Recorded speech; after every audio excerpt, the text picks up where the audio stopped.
This 9-year-old little girl was taken by her mother to the obstetrics department for a checkup. Her mother suspected she might be pregnant. But when the doctor told her mother the test results, her mother completely broke down. 7 months ago, the girl's belly was only slightly swollen. Yet in just a few days, her belly grew so large that she couldn't even fit into her largest children's clothes. Her mother comforted her, saying it might just be indigestion and that some medicine would help. But that night, the girl suddenly ran out of her room, crouched in the bathroom, vomiting violently, just like a pregnant woman's morning sickness. Her mother was terrified, gently patting her child's back. Eastering 0, her father quickly handed over a towel, planning to take her to the hospital for a checkup. But after just one night's delay, the girl's belly grew another round, accompanied by waves of excruciating pain. Fortunately, after completing all the tests, the child was only lactose intolerant, which caused indigestion, hence the sudden belly swelling. Hearing this, the couple finally felt their hearts settle. But the girl's illness was far from as simple as the doctor said. That very night, the girl who had just fallen asleep suddenly woke up in constantly crying for her mother to save her. Her mother rushed into the room to see the child not only had a high fever but was also sweating profusely from the pain. Seeing this, the couple didn't dare delay a moment, rushing the child to the largest hospital in the province overnight. But in the emergency room, the doctor only gave the girl a fever-reducing shot, Visito to painkillers, and told the parents they could take her home. The doctor believed the child simply had mild acid reflux and just needed to take more walks after meals. But the mother didn't believe this diagnosis because all the child's symptoms seemed like a serious illness. She begged the doctor to re-examine her. The doctor said impatiently, "If you don't trust us, you can go to another hospital for the test. Don't waste time here." After saying that, he turned to leave. This made Mom panic. She grabbed the doctor back and angrily said, "If you refuse to examine her, then find another doctor until we figure out what's wrong with my daughter.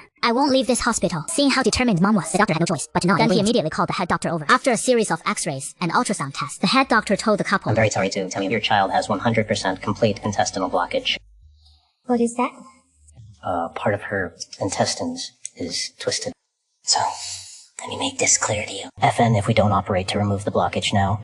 FN 412. Your daughter will die. Your daughter will die. Your daughter will die. Hearing this, the couple was utterly shocked. They never expected their child's condition to be so severe. Not long after the head doctor left the ward, 2 nurses walked in, starting to prepare for the surgery. The female nurse held up a thin tube and said to them, "We'll need to insert this through the child's nostril into her stomach to prevent her from moving too much. We'll need both of you to hold her steady." Though the couple had mentally prepared themselves, seeing their child in such pain, Mom felt as if needles were piercing her heart. Sweetie, it's going to be okay. You just swallow, You need to swallow, sweetheart. Sweetie, it'll be over soon. Alright, it's done. After a long and anxious wait, the doctor informed the couple the surgery was successful. But he also brought bad news. The child suffers from severe intestinal motility disorder, which means her body cannot digest food at all, causing the food to accumulate in her intestines every time she eats. HCS, which is the symptoms of abdominal obstruction. Hearing this, the couple grew anxious again and hurriedly asked the doctor what to do next. Dr. FV said, "After VHG, there is currently no treatment for this disease. To sustain life, the only option is to insert a tube into the stomach for delivering nutrients and draining." Hearing this, the mother broke down. Closing her eyes, she thought, the pain of having a tube inserted is unbearable, even for adults. How could a 9-year-old child endure it? And it has to be done several times a day. How can she possibly face this? Lost in her thoughts, the mother walked out of the hospital like a soulless person. Reality was so cruel, but whether they accepted it or not, life went on. From that day forward, the mother gave her child colorful pills to take and inserted a feeding tube into her stomach to deliver nutrients, not allowing her to eat anything else. Though it was cruel for the child to prevent death from taking her away too soon, the mother had to hold back her tears while carefully taking care of her daughter. She also called major children's hospitals looking for any possible way to treat this disease. Her efforts eventually paid off. Half a year later on this day, this expert was extremely famous. For weeks, despite her continuous calls, she couldn't get an appointment. Watching her child's belly grow larger day by day, the cries of pain grew louder with each passing day. The mother was heartbroken, and she knew all too well if her child didn't receive treatment soon, her life would be in danger at any moment. That night, the mother spoke to the father, saying she wanted to take their daughter directly to Boston to see the expert. She believed in the compassion of doctors. Even without an appointment, the expert wouldn't turn them away in such dire circumstances. The father not only supported her decision, they even mortgaged their own farm and sold off most of their assets to provide material support for their daughter's medical journey. But when the mother and daughter arrived at Boston Children's Hospital, the nurse at the front desk said they couldn't see the specialist without an appointment because there were simply too many patients seeking treatment from the expert. Waiting list for appointments had already extended over a year. The mother was on the verge of tears, but with her child beside her, she could only try to contain her emotions and quietly recounted to the nurse all the medications her child had to take and the suffering she had to endure. Crying, she kept begging the nurse to make an exception for this poor child. Clearly moved by the scene before her, the nurse looked at the mother, then at the child, yet helplessly said, I am really sorry. I truly want to help you, but I've only been working here for 2 weeks. I really need this job, and I can only follow the rules.